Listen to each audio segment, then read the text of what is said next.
El día en que mi futuro fue secuestrado. Nunca imaginé que mi vida pudiera romperse de manera tan silenciosa, tan cruel, tan calculada, y todo dentro de mi propia casa. A veces, el destino no te golpea con estruendo, a veces, te arranca el aire con un susurro disfrazado de decisión familiar. Ese día, mientras el reloj marcaba las 7:12 de la mañana y la luz gris entraba por la ventana del comedor, mi mundo se detuvo. Mis padres, con esa mezcla de frialdad y decepción que ya se había vuelto cotidiana, pronunciaron la sentencia que cambiaría mi vida: tus estudios quedan suspendidos hasta que le pidas perdón a Daniel. Daniel, el eterno favorito, el niño dorado. El hijo que nunca tuvieron, pero el que trataban como si fuera la sangre más pura de nuestra familia. A él le perdonaban todo. A mí, nada. Sentí como mis manos temblaban sobre la mesa, no de miedo, sino de una humillación que me quemaba por dentro como fuego silencioso. No dije nada.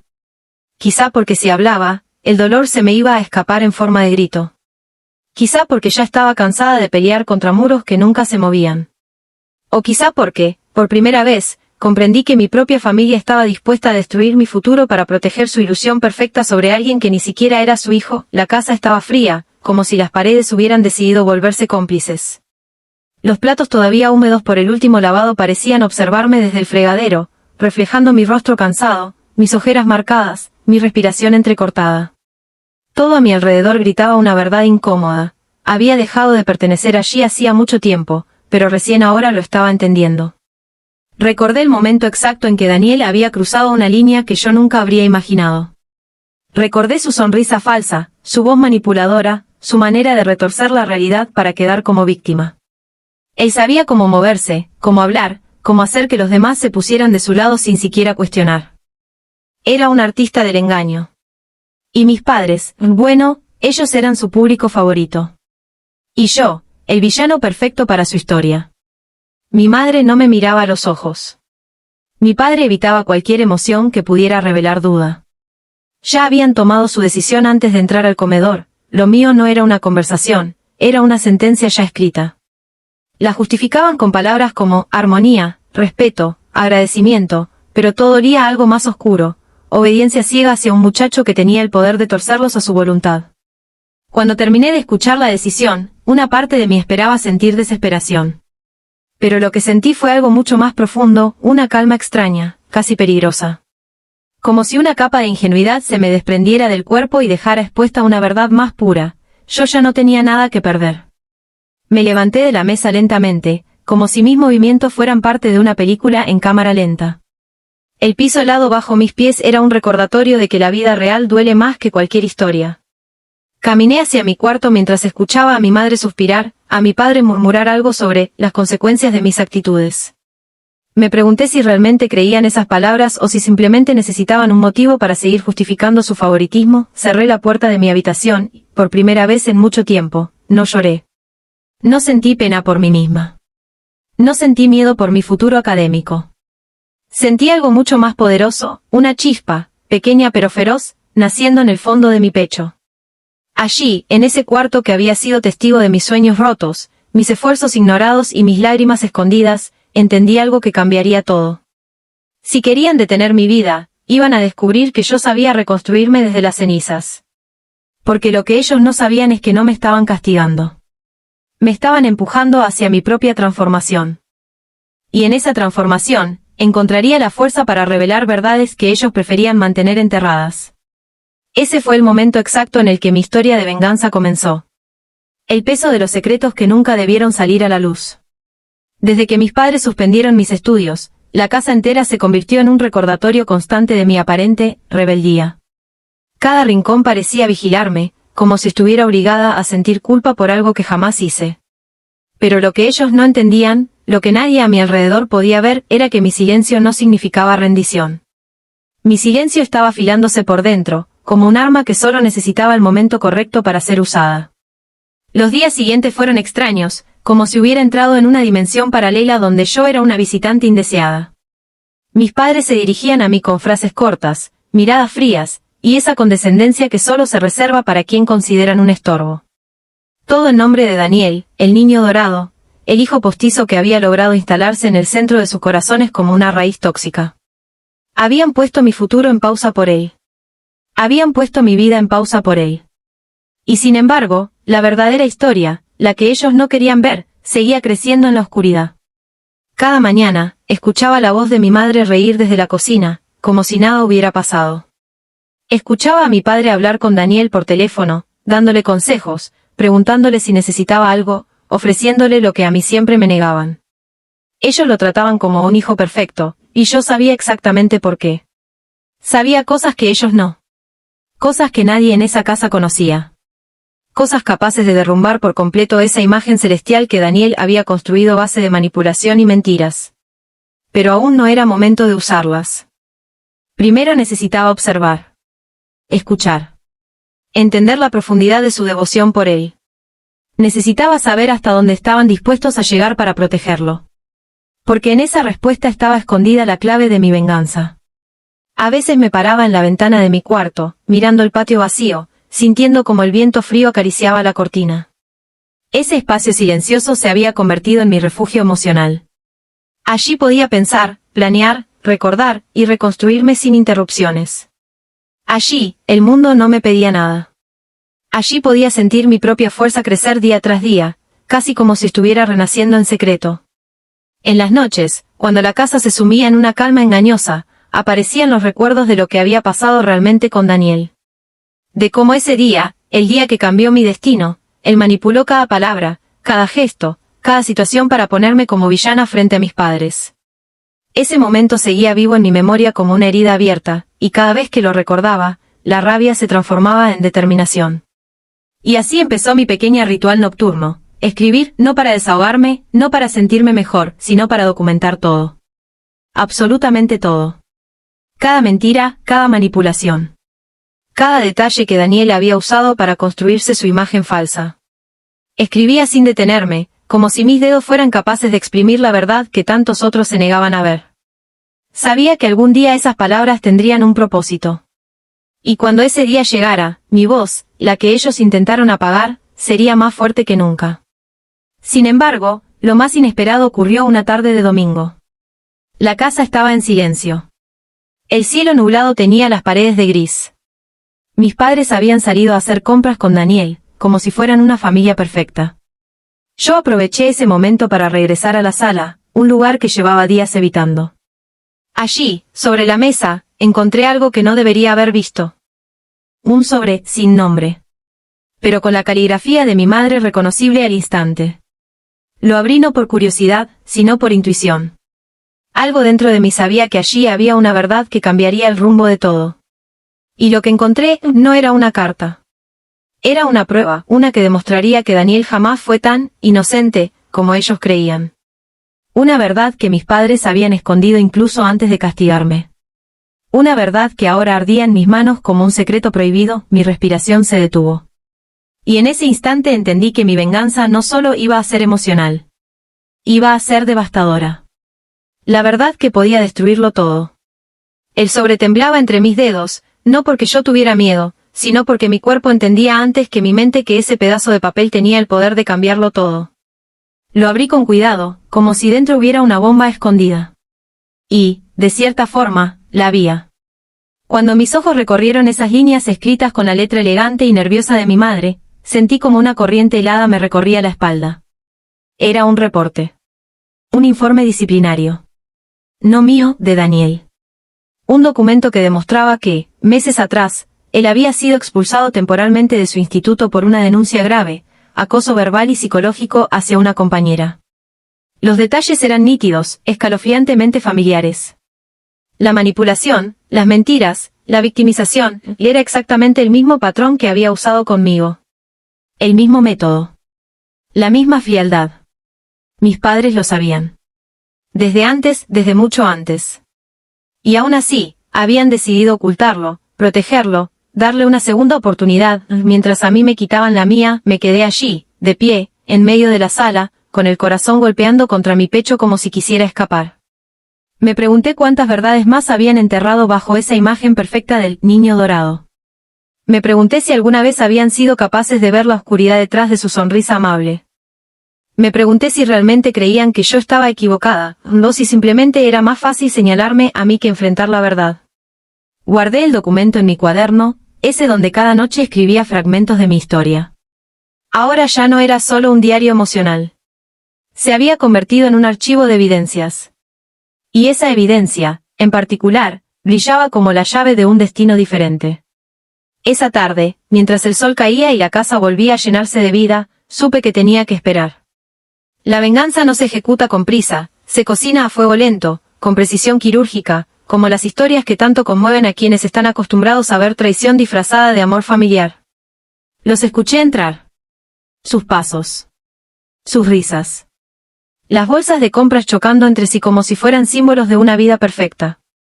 Y luego, la voz de Daniel, esa voz tan suave y falsa que siempre me provocaba un nudo en el estómago. Mi madre le preguntaba si quería quedarse a cenar. Mi padre le decía que se sentían orgullosos de él. Y él, con esa modestia ensayada, se hacía el tímido. La escena perfecta. La familia perfecta, el engaño perfecto. Cené sola en mi cuarto, escuchando cada palabra que decían desde el comedor. Era como asistir a una obra de teatro donde ya conoces el final, pero finges disfrutar la actuación. Mientras ellos celebraban su realidad inventada, yo trazaba la estrategia de mi propia resurrección. No iba a improvisar. No iba a actuar desde el dolor. Iba a moverme con la precisión de quien ha sido humillada, pero no derrotada.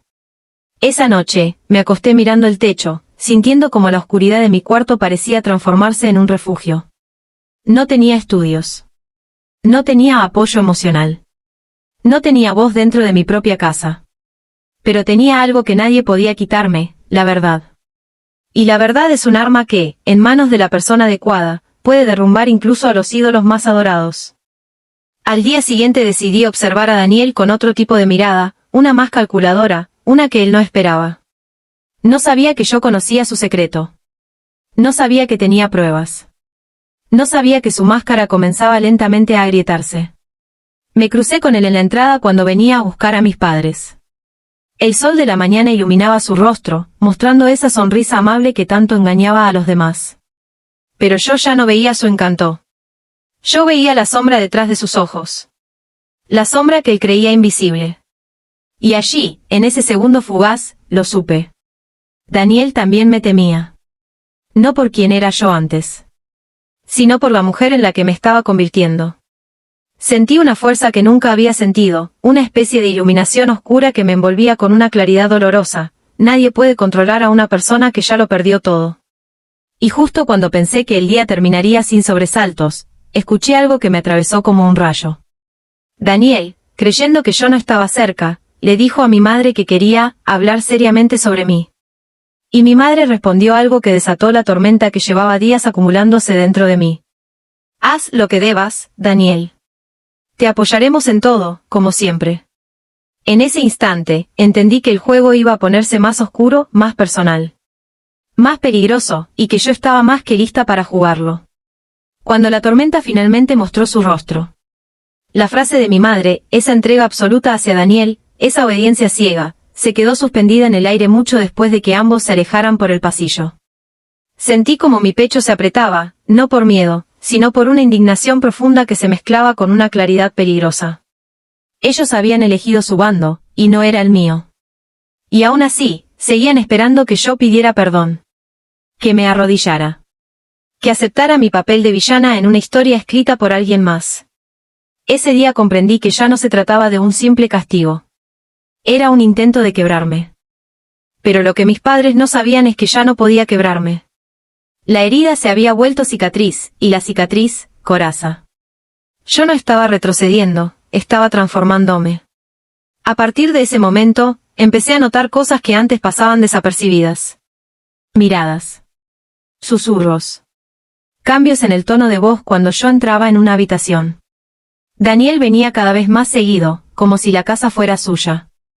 Mis padres lo recibían con una calidez que jamás tuvieron conmigo. Le abrían la puerta de par en par mientras a mí me la cerraban sin miramientos. Pero lo más perturbador fue notar cómo él comenzaba a observarme en silencio. Sus ojos me seguían por la casa con una mezcla extraña de control y miedo. Como si sospechara algo. Como si supiera que su imagen perfecta corría peligro. Como si intuyera que yo tenía algo más fuerte que su manipulación, la verdad que tanto había intentado enterrar. Empecé a evitarlo. No por temor, sino para no mostrar mis cartas demasiado pronto. Cada encuentro con él era una batalla psicológica envuelta en silencio. Yo sabía lo que él hizo. Él sabía que yo sabía más de lo que decía. Y mis padres, de ellos no daban signos de ver absolutamente nada. Era como si vivieran en un universo paralelo diseñado para no cuestionar jamás al niño dorado. Una tarde, mientras preparaba café en la cocina, escuché unos pasos acercándose. Sentí la presencia de Daniel antes de verlo entrar. El ambiente se volvió denso, casi eléctrico. Él se quedó en la puerta, observándome como quien estudia un objeto frágil a punto de romperse, pero yo ya no era frágil. Seguí moviéndome con calma, como si él no existiera. Como si la tensión que llenaba la habitación no fuera más que un humo ligero. Y entonces ocurrió lo que confirmó mis sospechas de manera brutal. Daniel intentó entrar en conversación conmigo, no para arreglar las cosas, no para disculparse, sino para provocarme. Para sacarme una reacción que pudiera usar en mi contra. Para justificar, una vez más, la historia que él mismo inventó. Había algo oscuro en su mirada. Algo desesperado. Algo que dejaba claro que él no se sentía tan seguro como aparentaba. Sus palabras eran suaves, pero su intención era afilada. Comentarios disfrazados de preocupación. Preguntas que buscaban tocar heridas viejas. Insinuaciones diseñadas para hacerme perder el control, pero falló. Yo no respondí a nada, no reaccioné. No le di ni una sola pieza del juego que estaba intentando montar. Y ahí lo vi, un destello de frustración cruzando su rostro. Por primera vez, Daniel se dio cuenta de que había perdido su ventaja. Esa noche, escuché a mis padres hablar con él en la sala. Sus voces eran bajas, tensas, como si estuvieran preocupados por algo. No pude escuchar todas las palabras, pero alcancé a oír una frase que me heló por completo. Si vuelve a comportarse así, tomaremos medidas más fuertes. ¿Medidas más fuertes? Contra mí. ¿Basadas en qué? ¿En las mentiras de Daniel? ¿En la historia que él seguía moldeando mientras ellos lo defendían a ciegas? Ese fue el momento exacto en que la realidad me golpeó con toda su crudeza. Mis padres no solo estaban del lado de Daniel, estaban dispuestos a destruirme por él. La injusticia me quemó por dentro, como un ácido derramándose por mis costillas. Pero, al mismo tiempo, algo más despertó en mí. Algo que llevaba días creciendo en silencio, esperando el momento adecuado para revelarse. El valor, no el que nace de la confianza, sino el que surge del dolor, del hartazgo, de la traición acumulada. Ya no iba a quedarme quieta esperando que destruyeran mi futuro. Ya no iba a permitir que manipularan la verdad para silenciar mi voz. Ya no iba a ser la víctima. Esa noche, abrí mi cuaderno y coloqué el reporte disciplinario en la primera página. Lo pegué con cinta adhesiva, como si se tratara del inicio de un archivo criminal. Y luego escribí, con una calma casi inquietante. Si quieren guerra, van a tenerla. Pero será una guerra de verdad.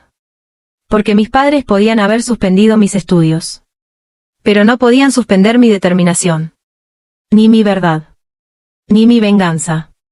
Y cuando la tormenta finalmente empezara, no iba a caer sobre mí. Iba a caer sobre ellos. El día en que dejé de ser su víctima. La mañana que todo cambió comenzó con un silencio extraño, casi simbólico. No había ruido en la casa, ni pasos, ni voces, ni el murmullo habitual que mi madre y Daniel compartían cada vez que él venía. El aire estaba espeso, como si estuviera cargado de un presentimiento que solo yo podía sentir. Abrí los ojos con una sensación de claridad absoluta. Ese sería el día en que dejaría de vivir bajo su sombra. Me levanté sin prisa. Cada paso que daba por el pasillo resonaba dentro de mí como un recordatorio de quién era ahora, una mujer que había dejado tras el miedo, una mujer que había aprendido a reconocer la oscuridad disfrazada de luz, una mujer que estaba lista para enfrentar la verdad sin temblar. Mis padres estaban en la sala con Daniel. Los tres sentados, muy juntos, como una imagen perfecta de una familia que yo no integraba. Pero esta vez, sus rostros no mostraban la misma seguridad arrogante de siempre. Algo estaba fuera de lugar. Algo había cambiado. Fue Daniel quien habló primero. Su voz, normalmente suave y ensayada, tenía un matiz tenso. Dijo que quería solucionar las cosas, que quería poner límites, que quería hablar de mi comportamiento. Sus palabras eran las de siempre, un disfraz pulcro, impecable, diseñado para manipular. Pero cada sílaba revelaba su desesperación. Él sabía que estaba perdiendo el control. Mis padres, como siempre, lo respaldaron. Explicaron que estaban considerando acciones más estrictas, que mi actitud los preocupaba, que estaban pensando incluso en medidas que afectarían mi futuro más allá de los estudios. Y entonces comprendí algo con una lucidez devastadora. Ellos no querían que yo pidiera perdón. Querían que yo me sometiera. Que renunciara a mí misma. Que aceptara su verdad como la única posible, pero ese día, finalmente, fue mi turno, me quedé de pie frente a ellos, sin lágrimas, sin miedo, sin ese dolor antiguo que solía paralizarme. Mi silencio no era sumisión, era fuerza acumulada. Era la voz que estaban a punto de escuchar por primera vez. Coloqué mi cuaderno sobre la mesa. Lo abrí lentamente, página por página, dejando ver mis notas, mis recuerdos, mis observaciones, y, finalmente, la prueba. El reporte disciplinario. La verdad que habían escondido. La verdad que habían ignorado a propósito mientras me llamaban problemática, rebelde, difícil. Los tres quedaron en silencio. Daniel se tensó primero. Su respiración se aceleró apenas un segundo, justo lo suficiente para confirmar lo que ya sabía, tenía miedo. Un miedo profundo, real, imposible de disimular. Ese era el rostro de la gente que ha vivido toda su vida en una mentira y siente que, por fin, se les cae la máscara. Mi madre palideció. Mi padre no pudo siquiera mirarme. La imagen perfecta se les acababa. El niño dorado comenzaba a desmoronarse frente a sus ojos. Saqué otra hoja. Y otra. Documentos. Notas. Fechas. Incidentes que Daniel había provocado. Manipulaciones. Mentiras. Todo lo que habían preferido ignorar. Todo lo que habían pasado por alto para seguir adorando a ese muchacho al que habían elevado a un pedestal sin cuestionar nunca su verdadera naturaleza. La sala se llenó de un silencio espeso, desesperado. Por primera vez, ellos estaban en mi posición, obligados a escuchar. Obligados a ver. Obligados a enfrentar lo que tanto esfuerzo habían puesto en ocultar. Y fue entonces cuando dije, con una calma que no parecía humana. Suspendieron mis estudios por defender a alguien que ustedes sabían que no era inocente. Mis palabras no eran un grito. Eran una sentencia. Daniel intentó interrumpir, pero ya era demasiado tarde. La verdad estaba expuesta, desnuda, brillando como un filo imposible de ignorar. Su voz se quebró. Mis padres, incapaces de defenderlo, empezaron a desmoronarse en silencio, cada uno enfrentando un nivel distinto de culpa y vergüenza. Ese fue el momento exacto en el que comprendí que ya no era su víctima. Que ya no era la hija que podían moldear. Que ya no era la muchacha que podían silenciar. Era la mujer que había sobrevivido a su traición, la mujer que tenía la verdad de su lado, la mujer que jamás volvería a bajar la cabeza frente a nadie. No pedí perdón, no expliqué nada más. No supliqué comprensión. Me di la vuelta y regresé a mi cuarto con la certeza absoluta de que mi vida acababa de empezar de nuevo. No porque ellos me dieran permiso, sino porque yo me lo había otorgado a mí misma. Esa noche, mientras el silencio reinaba en la casa, supe que mi futuro ya no dependía de su aprobación. Ni de su amor. Ni de su validación. Mi vida volvía a ser mía. Y aunque ellos se quedaran atrapados en sus propias mentiras, yo ya estaba caminando hacia algo más grande, más fuerte, más verdadero. Ese fue el día en que dejé de ser la hija que esperaban y me convertí en la mujer que necesitaba ser.